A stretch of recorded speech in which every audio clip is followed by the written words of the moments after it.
All week here, our Real Answers team reporting on the red-hot housing market. House flipping is hotter and more profitable than ever, up 114% in 2 years.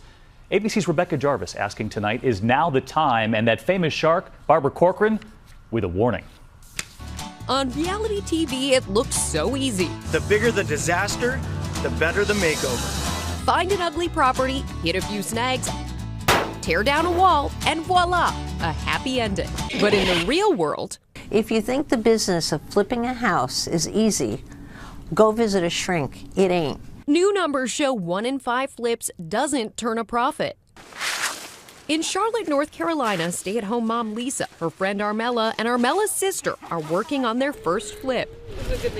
This modest 3-bedroom, buying it for $150,000. And what did it look like when you pulled up? It was awful. It was a dump. The kitchen floor was sinking in. The yard was a jungle. So they invested an additional $60,000, gutting the kitchen, removing the chimney, and enduring 4 cases of poison ivy. There was a snake twice. 2 different ones. Finally, a $275,000 listing, an open house, and waiting. We drop to 250, you're done.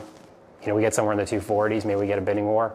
There's never been a better time for house flipping, but you gotta know what you're doing.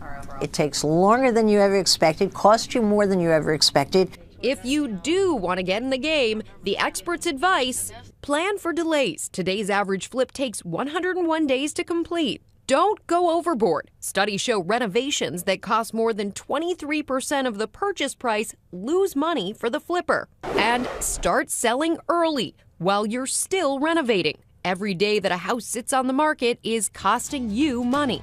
Back in Charlotte, 6 months later, a deal for $233,000, a $25,000 profit they're splitting 3 ways. And if you're out looking at listings this weekend, remember, finding the right home to flip is half the battle. The pros tell us they wouldn't buy anything unless it's priced at least 30% below market value. And as we've seen all week, home prices rising. That makes that a lot harder, David. But Barbara Corcoran saying being very careful, right? All right, Rebecca Jarvis, always great to have you on the desk with us.